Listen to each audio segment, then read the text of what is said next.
Today we are going to talk about my month of March in this wrap-up video. We will be discussing all of the usual topics. We have Animal Gnosis for the month. We have my monthly tarot journal, all the new decks that I brought in the month of March. And yes, it was a bit of a haul month.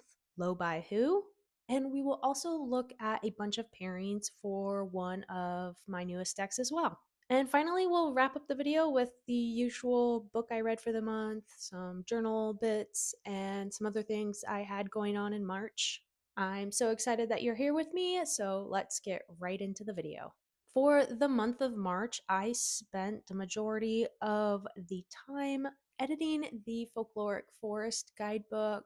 It took me a little bit longer than I was anticipating, and not in a bad way. I just ended up making a lot of the language more clear, more direct, and made some more Finnish specific connections in the third paragraphs of the guidebook as well. And just to say, if you have the first edition, don't feel inclined or that you need the second edition. The first book still stands. There were only about 5 card entries out of the entire guidebook that had a bigger hand in the editing. You're not missing out on anything, so save your money.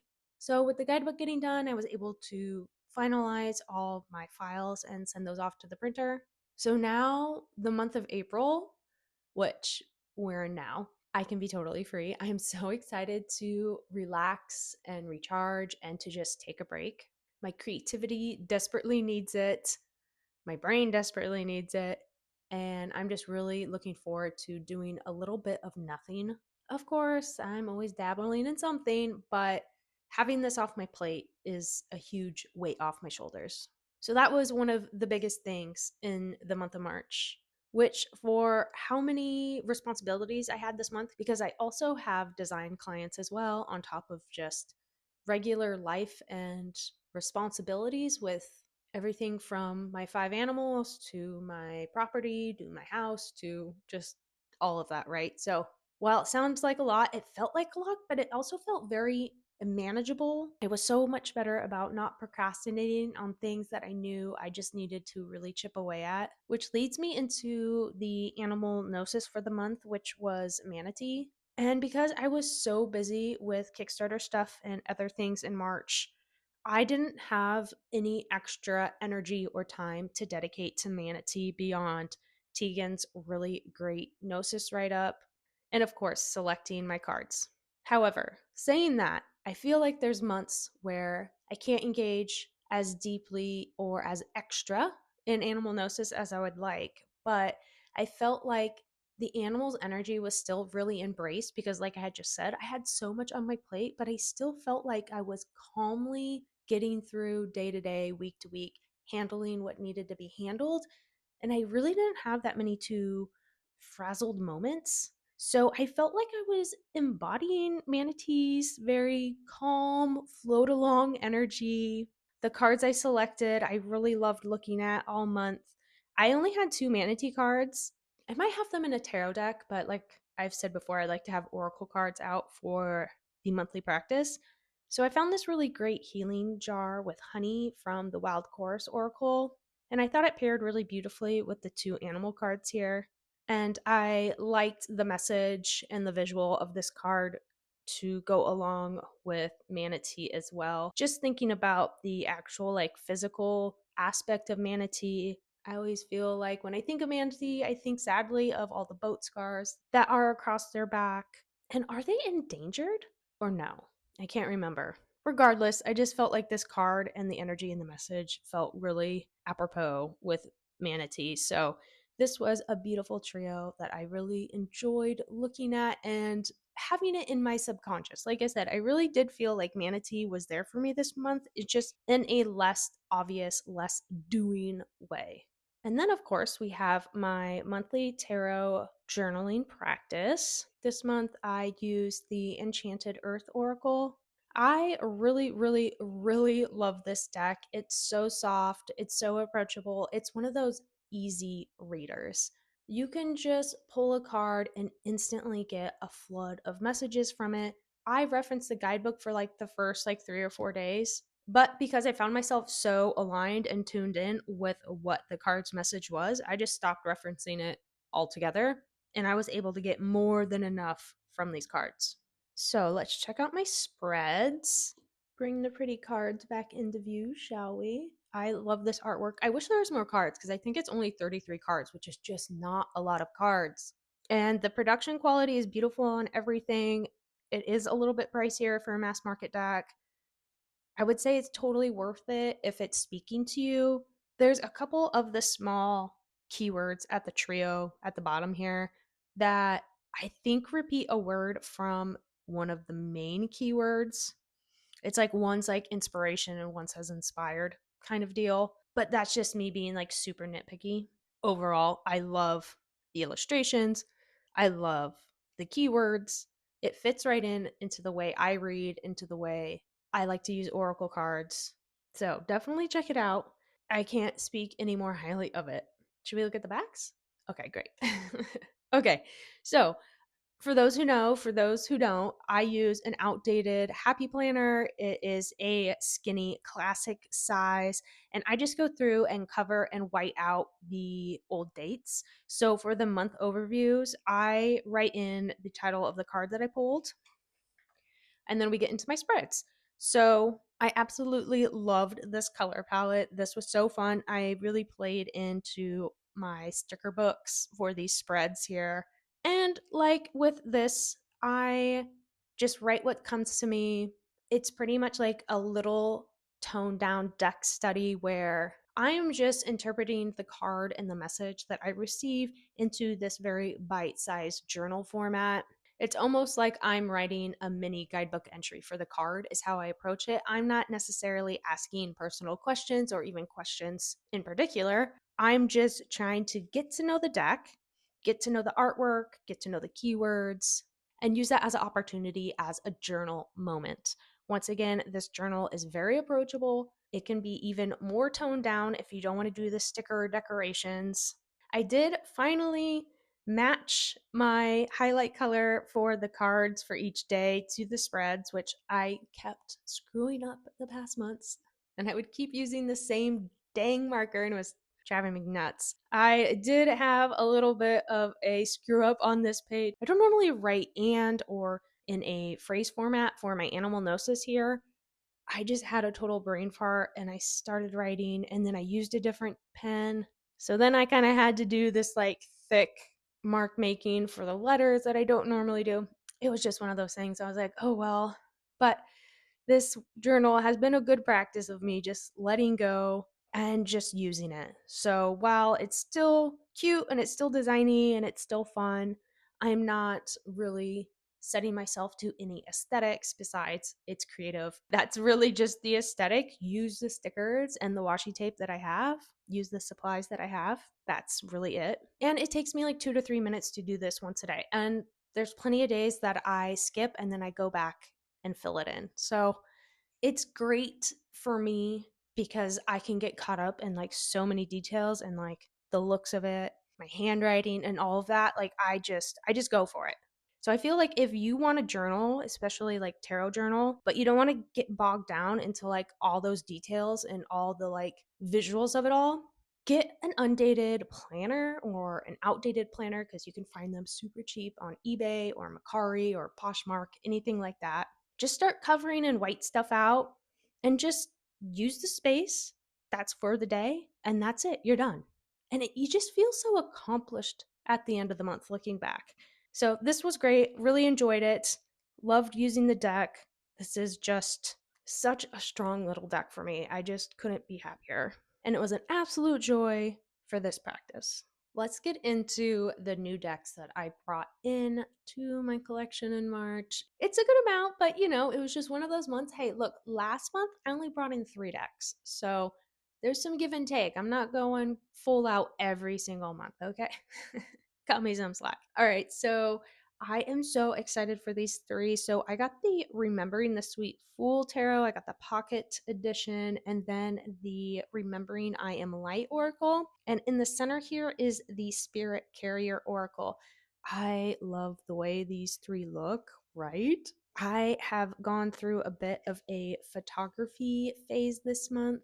So I'm really excited to build a deck edit based on these. I already have it in my mind, although I'm like really itching to do a super like bright and bold, colorful edit. So we'll see what wins out in the end. But for Trisha's decks here on the edges, I love the use of the manipulated photography along with all the objects used for imagery. It's a really sweet but deep with like a hint of dark and light to it. I feel like they'll find a very specific place in my practice. However, I think they can totally just be one that I use casually as well. You know, not every deck has to have some like super serious, deep, and meaningful thing. And I definitely don't treat my decks like that totally. You know me, I like to have fun. I keep things enjoyable for me because that's what it is for at the end of the day. I'm just so excited to get into these. I am still holding true to my little practice and promise of not using the decks for the month that I bring them in until I film this video, share with you all, and then they're free game. There was only one deck that I broke that rule on this month, and we'll talk about that. So, yeah, these are great. I've definitely seen these two floating around. And then this one I had on and off my list. And it was one of those where, you know, once you kind of like forget about it a little bit and you don't really see it come back around anywhere, it's just totally forgotten about. And I also think there's times where certain artwork styles and certain decks come back to you when you're actually ready for them. And I feel like that was definitely this. And I did get the guidebook for both of these decks. I figured since it's international shipping for me, I don't want to miss out and then like have to pay double shipping if I decide I want the book. So I just get it and then decide if it works or not for me. So yeah, these are great. I'm super, super excited. I don't have a much to say yet because I haven't used them and I haven't really been able to get to know them yet, but I'm excited. Oh, also, can we just talk about the backs? I'm sure you've seen it before, but each back has its own sort of like saying or affirmation or just little snippet, some prose, some poetry, whatever you want to call it. I thought it was so cool because I didn't even notice they were different. And then I realized, and I'm like, oh, that's genius to have it still look the same, but they're actually different. Love it. On the theme of photography decks, like I said, it was really a photography deck month for me. I picked up the Tarot of Bones. I saw it on Mary Grace's Instagram and she had it paired with Coastal Curiosities Naturalist Edition. And I thought, oh my gosh, I have never seen that tarot deck before. And I looked it up, and of course, I was like, I have to have this. So, got that. And then this is the Gentle Chaos Pocket Oracle deck. And I saw this on Krista Chronicles channel. And it was one I had checked out before because once I went and looked at it, I go, oh yeah, I have seen this before. And I remember the reasons why I didn't pick it up. But I had such a vision to pair this with Somnia and then to also pair it with Great Grandmother's Faded Frontier. And it was 50% off. So I was like, fine, let's just try it. I did remove 6 cards and they're in the back here. So it's a 49 card deck. I removed 6. That makes it 43. And then there's 3 more that I remove if I am pairing it with Somnia, just so I can stick with just the photography cards. I kept in these 3 because I really like the imagery. And I think keeping them in the mix here when I use like a mixed media deck would be fun and interesting. However, I did remove these illustration ones and ones that had more of the creator as a focal point. It's totally cool if someone wants to create a deck and insert their own photos and imagery of themselves into that. That is their prerogative. More power to them. However, I am of the belief that once a deck gets into the hands, becomes a tool for the individual, it is then theirs to make what works for them. So, because I love so much of the rest of the cards, it wasn't a big deal to just move these to the side and to use it how it works best for me in my practice. And it is so good with Somnia. It's so good with Great Grandmothers. It's exactly how I visioned it. And this is the deck that I broke my promise and actually used. So while I didn't have a lot of time for a lot of fun deck play, a lot of card reading at all this month besides my journal, this was one that I did play around with. Let's just look before we do that. See, I'm just like, I get so excited about this one. Okay, let's look at these really quick. And then I will show you super quick the pairings that I was doing with the Gentle Chaos. Can I just say that the box for Gentle Chaos is awful? It has that plastic that feels sharp and it's like going to cut your skin. I understand the title has the word chaos in there, so it makes perhaps for an interesting play to do a wacky kind of out of the box design, but for an end user and thinking from it from that point of view, it's just really cumbersome. It's really not pleasurable to deal with. So this might move into a little bag.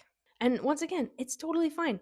It is not going to stop me from getting or using a deck. I am not one of those people that won't buy a deck because of a production choice. Now, I understand if that choice is inhibiting you to use the deck because of a physical reason for you, anything like that. I totally understand, but just talking just plainly and taking any of those factors or contexts out of the equation, a deck or a box style isn't going to stop me. A card size isn't going to stop me. Card stock isn't going to stop me. If I like a deck, if I enjoy a deck enough, I will get it and I will use it regardless. I've kind of just gotten past that, quite frankly. Now, are there better card stocks than others, better box styles than others? Absolutely. But once again, I'm not letting that dictate bringing a deck in or not for me. Okay, so let's look at a couple pairings that I was doing with Gentle Chaos. How great are these two together? I just knew right off the top of my head, I was like, these two are going to be a yes for me. I can get a lot out of just the title and the imagery here of the Oracle deck. So it works for me in my reading style. I understand how maybe it might inhibit others just due to the title format of the Oracle. Once again, this is a Oracle deck that is title based, not actionable keywords, which I feel like Oracle decks that have actionable keywords are a lot simpler, easier, more approachable to get into a reading. But these two were just nailing it out of the park for me. And you can see the reason why I pulled out those illustration cards because they just really conflicted with the Somnia photography. But with just the photography of the Oracle deck, it looks beautiful and it adds this little bit of like dark whimsy, which I find really interesting. So, and then what I also was loving was pairing it with the great grandmother's Faded Frontier. Not necessarily the three together, it felt a little much. You can kind of quickly see here. I mean, I think you could totally work it, and maybe I just need to spend a little time with it and like see what I think with these three together. But I found like it was just doing a slight too much for me. But if we remove the Somnia, and you know how I love Oracle decks, Oracle only readings, and these two together were really also singing well for me. I liked having the great grandmothers have more of the lift out of the spread since the phrases and the artwork do have a bit more visual layers than the Gentle Chaos. And then this adds almost like that really quiet, subtle layer to these two. Like it almost like tones the grandmothers down, which if you have this deck, you might realize it's slightly sassy, and that certainly was unintended. But that's the way she wanted to be, and that's the way she was birthed into the world, apparently. I did not go into this deck for it to have an attitude, but maybe that says something more about me.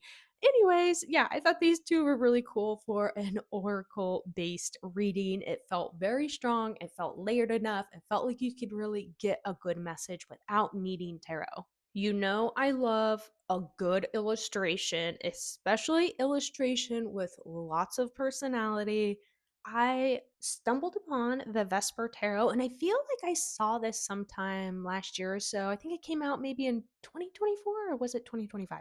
Well, anyways, it's one of those low Scarabeo decks that is from their Horizon line, which I think the Disordered Tarot of Innocence is also one of those. So it's kind of like their artist series. And I just really enjoyed the artist Batgirl character and her little sidekick and this fantastical world that they exist in. It is a pip deck, and I actually really like the pips as well.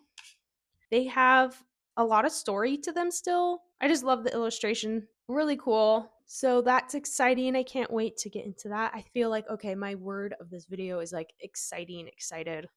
So be it. And then this one, the Magical Cats Tarot. You know me, I'm a dog person, but I'm an animal person, which is the bottom line. And I do enjoy cats. I mean, I don't have any cats myself currently, but I had cats growing up, and I could not resist this whimsical illustration style with these extremely large, bulky bodies and these small pinheads on top. Absolutely love it. I found this at my local bookstore. It came with this zine guidebook, which is really cute. The write ups are really well done for like how simple and short they are. Packed full of, once again, personality. Personality is not lacking in this deck. So, from the ride home from town, I had to open this and I think I laughed at every single card. And in a way that was like joyful chuckle. Like it was just so silly and fun. It was a great experience. I cannot wait to use this. I will say the only thing is this bizarre finish on the cards. We have a linen finish on the back and then like a satin on the front. I don't know why. I just wish it would have been linen or satin both ways. And I don't know if because of that, it gave it a nasty little bow, but it came that way. And like I said, it is what it is. I'll use it up and hopefully can get it to kind of calm down after some heavy use. But isn't this just so stinking cute? I love it. And like I said, I'm not even a cat person and I'm like obsessed. I finally picked up the Seeker's Lenormand. I don't read Lenormand. I have a couple decks, but I didn't want to miss out on this deck because I noticed it was off of Etsy. So I ordered it from School Garden's website. And the reason why I got it, one, I have the Earthbound Oracle and the Wooden Tarot. So I was like, I really enjoy those decks. I enjoy the artwork. Like, I really want this. But what really like kind of made me get it was that Tegan at Animals and Arcana actually combined her Seeker's Lenormand with her Earthbound Oracle. So I'm going to give that a try. So I've got the Earthbound here. It is obviously much more used. I've had it for years now, but I just think it's a brilliant way to use a Lenormand deck in an Oracle fashion. And once again, it's one of those things like make it work for you. Like at the end of the day, this is for you. So I am going to combine these two. So you can see I got to get some use into it. But it's going to be so great because the artwork is enough. The keyword is fine. You could take it or leave it, right? If you know Lenormand, you could totally still like apply maybe the principle of it there, but I don't. So, anyways, I just think it's going to be great to just mix this up. Like, and the backs look cool together. Like, even though they're different, but because they're opposites, it totally works. So, this is going to be fun to work with. Not too thick either. It's a little thick, but it's a small deck, so it totally works. Oh, I'm so excited to. Here we go. I said the word excited. It's like take a shot every time Lennox says excited. You're going to be drunk at the end of this. I'm sorry. This is the last one. This is the Floating World Tarot.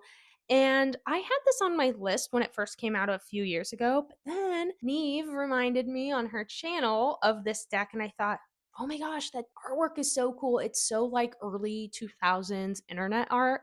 And look how vibrant the colors are. The backs, they're gorgeous. So obviously Japanese themed. And I decided that since I'm passing along the second edition of the Botan Tarot, this is a great replacement for me because this artwork is just so up my alley. And also, can I just say that the production as far as the design of the book and the box is probably the best I've seen for mass market in terms of full picture experience. It is, let me just put this to the side because we need to talk about this for a second. All of the design choices are so fun. It's not repetitive. It lives in a family. Your eye is just eating up all of these textures and colors. And when you open the box, obviously this would be here. Beautiful, bold colors, beautiful, fun illustrations. You pull the book out. Look at how great this interior design is. We've got the repeated pattern from here, but with new imagery. We're getting some scenery, like making a little world. It feels like a little world in here. And that's what I look for in design. I don't want to see, and it's fine because I do it too, same, same, same, same, same. If that's the theme of the deck, if that's the mood, if that's the energy of the deck, that's fine. But this artwork is so over the top, so vibrant, so layered, so full of energy that the design choices need to match that as well. And then check out this book. Look how well designed this book is. There was thought that went into every design choice. Look at this immersive layout, this immersive design, the colors, the textures. This is well done tarot book design, box design. You know, maybe it's not up your alley. That's totally fine. I haven't read the meaning, so I can't really speak to that, but just look how playful this is. You really get the full world experience. And that's what part of a deck is. You're immersing yourself into this world. And so when I see these types of choices being done, I'm just like, yes, who was the designer? This was amazing. Okay, so let's check out a handful of pairings that I did get to play around with in March for the Couture Tarot here. In my last collage video, I featured this and did a review of it at the start of the video. So I figured let's round that out and check out pairings that I thought worked really well with this deck. I know some of you had expressed how busy the Couture collage is, but I think when you find the right oracle, it can kind of settle that down. So I have the broccoli crystal oracle here, and I thought the luxness, that luxuriousness of the crystals, of the minerals, spoke really well with the actual jewelry from the fashion magazines in the tarot. And it had a lot of people that felt a lot more elevated and rich. So I thought it met this in its theme really well. And also, you're getting the 3 keywords here along with the title in case, you know, a title of a gem isn't going to ring a bell for you, which it totally wouldn't for me. So I thought these two were a really great pairing. The white border of the oracle really tones down the busyness of this collage. And I will say, on camera, it feels a lot busier than it is in person. Yes, it is still a very busy collage style, but when I watch the video back while I'm editing, I think it definitely feels a bit more overwhelming on screen than it actually is in person.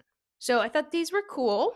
Another pairing that I thought was really great was with the Oracle of Oddities. Once again, this aged, simple, creamy tan background really tones down the layers of the tarot, and then you get the pull of color. But then I also like the layer of the human bones, since there is a good amount of human presence in the tarot. This sort of gives like a literal inside connection to the humans that you're seeing in here. So I thought it played thematically with the visuals as well, while the Oracle of Oddities digital collage really brings that clean, minimalist tone to the tarot. So I thought it was an interesting pairing.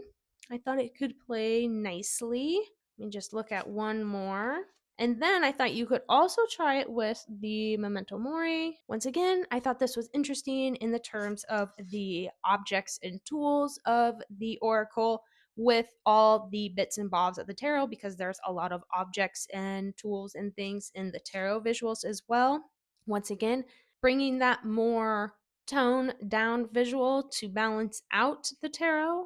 That always helps me because my eye is going to land on the oracle and then it's going to go out to the tarot. So I'm using this as my foundation starting point and I'm using this as my story layers. So I thought this was something that was fun to play around with.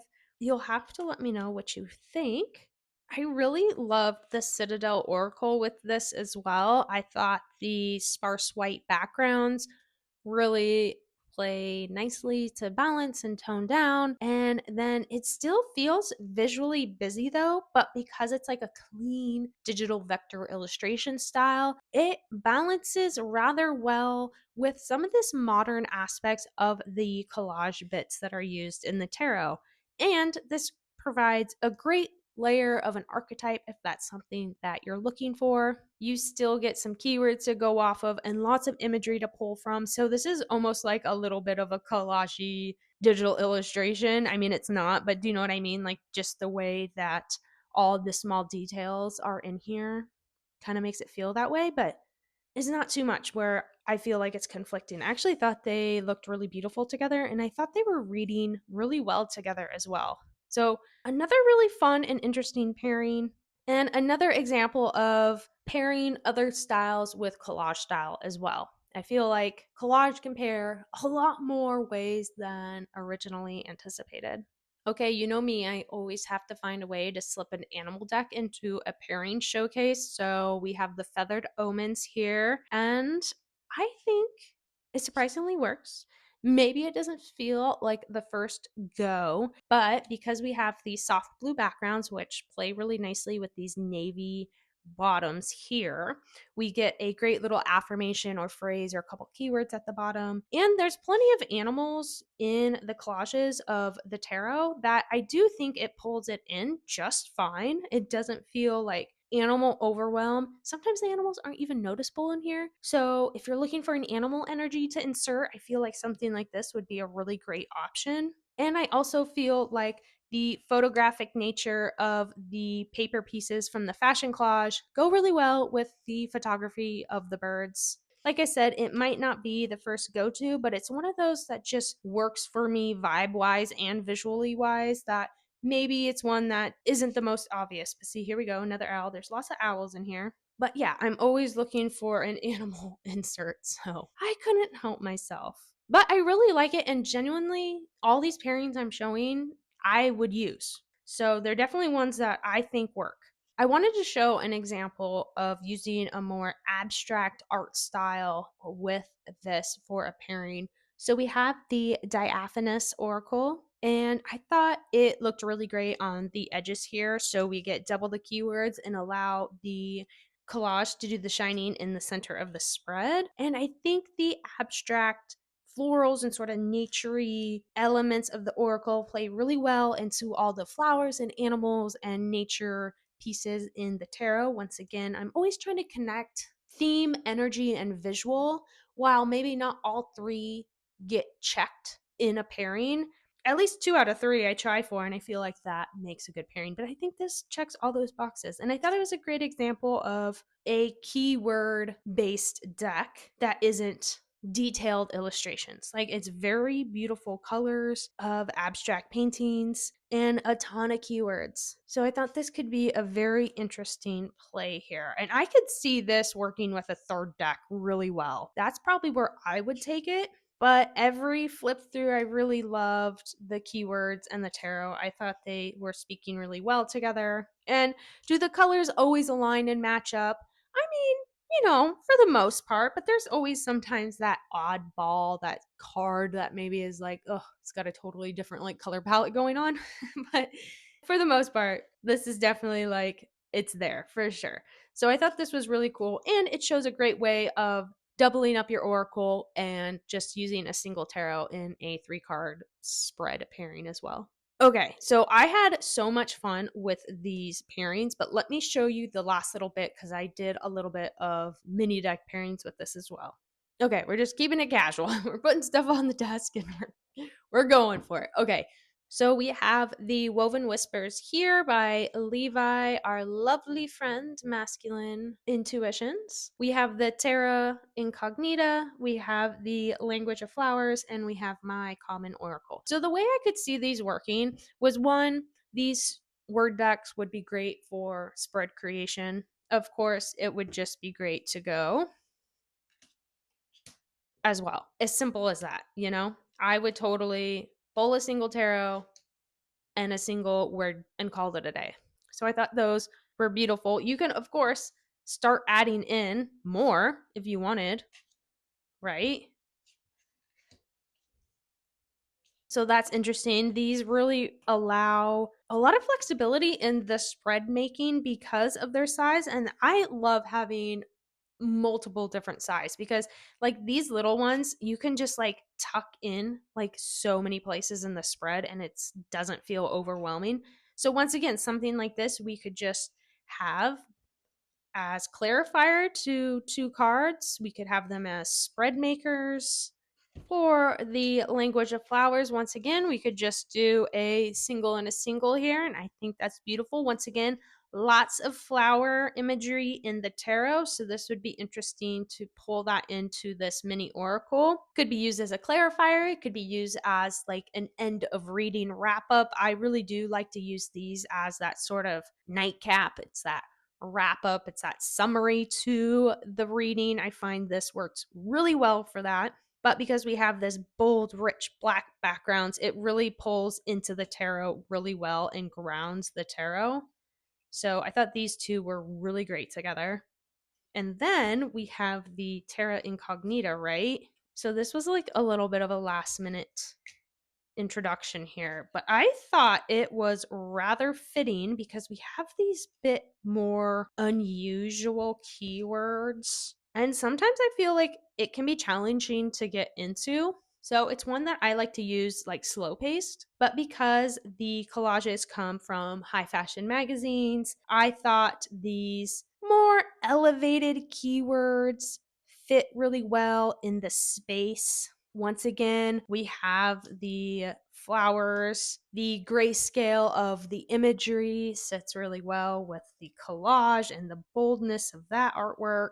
And I just found it really interesting. You know, sometimes when a pairing's just like interesting, you're like, there's something there that's like pulling me in. Maybe I'm not 100% sure what it is, but these two are speaking to me, you know, like maybe the visuals aren't 100% for you, but there's something there for me. And I'm not quite sure what it is, but it's more of a vibe thing for me. And I'm liking it. But, you know, you don't even have to do that. You know, once again, we could just do, you know, a 1-in-1, which is totally serviceable. So I thought these mini ones were really great with it as well. As you can see, I played around with so many pairings. I literally went through every deck on my shelves and was like, could that be a semi possibility? Yes. Okay, let me try it. And so all of these ones that I showed are ones that I felt were strong out of every single pairing that I tested. So I hope you enjoyed that. I hope that gave some more insight into the Couture Tarot as well. It's a beautiful production of a deck. If you love a fuller, more richer, busier visual style to your collage, definitely give this a try, especially if you like imagery from fashion magazines. Totally check this out. I feel like if you like Voyager Tarot and you like the theme of this one, then you would probably like the artwork of this one. Because I feel like Voyager Tarot and this live in a same visual language style. Okay, we're gonna wrap this up. It is a little bit of a long one, but I just had a lot of things to show. And sometimes when I'm just showing a lot of decks, that takes time to get through. But we all love looking at decks, right? So I hope you're cool with that. I'm sure you are. So let's just end the video with some last touch points for March, and then we can be on our way. So I finished the third book in that Finnish mythology series that I've been reading. This one is The City of Darkness. It's the third in the series. There's one more book, and I am reading the fourth one now. And this one was okay. You know, like I felt like it was one that was getting us from book 2 to book 4. And it was one where every chapter, or almost every chapter, had a different character POV. So we were like flip flopping between locations and scenarios. And it just got a little tiresome after a while for me personally. I don't mind it if it's once in a while, but it was almost every chapter and I was just getting a little like sluggish with it. Also, towards the end of this book, I kind of had an epiphany of like, oh shoot, I feel like I know what happens at the end of the book 4. So that will be interesting to see if I am correct or not. But I'm just thrilled that I finished one book in March. It was a smaller one, so, you know, there's that. But still, I read a book and I've already read like 4 or 5 books this year alone. And I had gone years and years and years of reading like no full books. So once again, I'm like, if it's an activity that aligns with like so many of my interests and it's keeping me off the phone, because I am someone that can get stuck on scrolling on the phone. I don't let it take me to like a deep, dark, depressing place, but I just get sucked in and time just disappears, right? So any way I can peel away from that, I'm trying to this year. So I'm really excited about finishing this book. So that was great. Also, just because this one was like kind of meh, it like wasn't like, it was fine, right? Like the story was still pacing along, and it just, I felt like book 1 and 2 were such bangers that this one just felt like an in-betweener, right? But if you like a enemies to lovers trope and like god of death, underworld characters and theme, and you like easy entertainment, then I think you might like this. So that was cool. In February, I did show some of my soon to be art creative journals because I picked up a couple of Filofax journals on a swinging deal. So the only thing I did was make this little pattern tracker for the month of March. We'll see like what the template turns out to be for each month. I haven't done April's yet, but I just picked out the shape hole puncher that I had and then just went for like patterns and visuals of papers that I have in all of my collage supplies. So I thought it was a really fun daily, monthly tracker thing. It fits really well in my vision of like how to use a creative and art planner journal. I don't know if I'll change the shapes every month or like what, like, because this was month one and I'm just feeling it out. But it was fun and I think it's a cool visual. And if I decide to do things monthly, like I want to, I think this will be good opening spread to every month too. And then lastly, everyone, lastly, I feel like I've been talking my head off. Okay, let me scoot this over. So for the month of March, I designed this program for the Suomi Hall that I am a member of. The club, the lodge, had a really huge first time fundraiser at the end of March that I attended, and it was great. So I was able to work with a couple other of the members and we put together this program for the big banquet. It was a huge fundraiser. The lodge is needing serious repairs. This building used to have historic status. It's from the 1800s and they want to get it back to its historical standing, but also the corner of the building's foundation is, let's say, lacking. So that's what the big first round fundraiser was for. So I participated in that. I designed the program from that. Like I had a busy March, you guys, but it was great. Like there was all this live auction. The dinner was fabulous. It was a beautiful space. And I hope it was super successful. I will hear more about that soon. So that was also a part of my last 4 weeks, but I love being a part of it. So it's all good. Anyways, that was March. How was it for you? Did it feel as full as mine did? I am looking for April. Like, as soon as we can get through this first half of April, it is smooth sailing for me, and I am like checking out. But the good thing is, that now that the Kickstarter files are off my plate, like I had mentioned, I can get back to almost weekly YouTube videos.